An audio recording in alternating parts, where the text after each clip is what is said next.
Hi everyone, my name is Bincy Jacob. It's nice to be here. I've known Sajibai for a few years now, and he invited me to be part of this. I thank him for that, and also Thomas Uncle.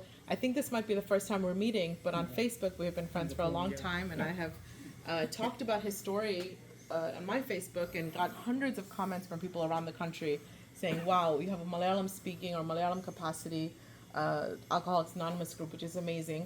Just a little bit of background about me. Many of you know me as a realtor, but I will tell you more people in my life know me as a social worker. I was a social worker for 16 years full time before I started in real estate 10 years ago. I'd like to share the story. When I was 20 years old, my first job out of college was as a domestic violence case manager counselor in the New York City Police Department. We had over 1,000 calls coming in just to my precinct every month, right? So 75th precinct in East New York, Brooklyn. And so I was young, I was 20, and my dad is a pastor.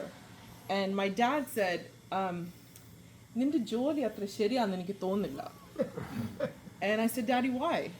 And he said, "നീ കുടുംബങ്ങൾ split ചെയ്യുന്ന ജോലിയാണ് നിനക്ക്." അങ്ങനെ എനിക്ക് തോന്നുന്നത്. And that affected me very badly because I was very spiritual. I still am a very spiritual person. And I said, I have to find out, am I doing something against God's will? Because if I am, I need to stop the job.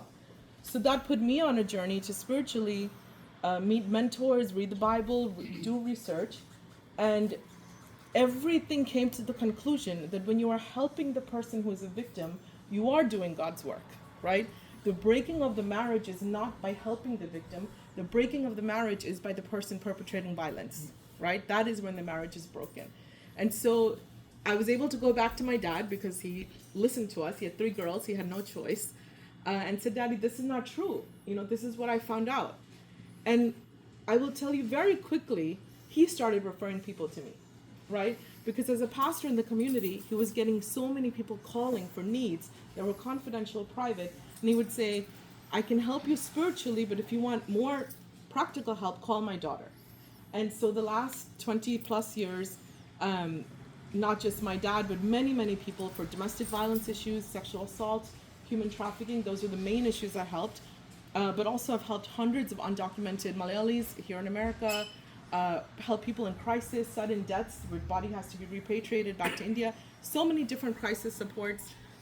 I also translate in the court from Malayalam English, so I am also similar to the judges. I can see and hear so many issues under confidentiality.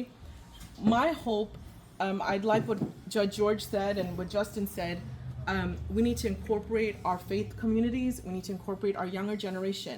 So there are ways that we can teach. I also speak Malayalam, and I watch these Malayalam TikTok and Instagram reels. And the kids in Kerala, the young people in Kerala, have so much more progressive thinking about trauma and about getting over these things than the people who immigrated from Kerala in the 70s, 80s, 90s, etc.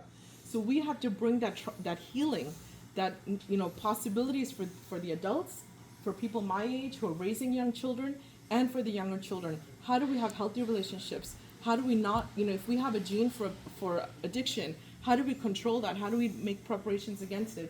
So there's a lot to do. I don't directly do long-term counseling. I'm a crisis counselor and manage different crisis situations. So I'm happy to be a resource. Sajibai is just saying, just give me your availability, Bincy. So I have limited availability, but I've done, I've helped run suicide hotlines in the past. So any training, any community work, let me know. I'm happy to come and be a resource to help train communities of faith or anyone, even volunteers, on how to do hotline work or anything like that. So thank you, and thank you for having me.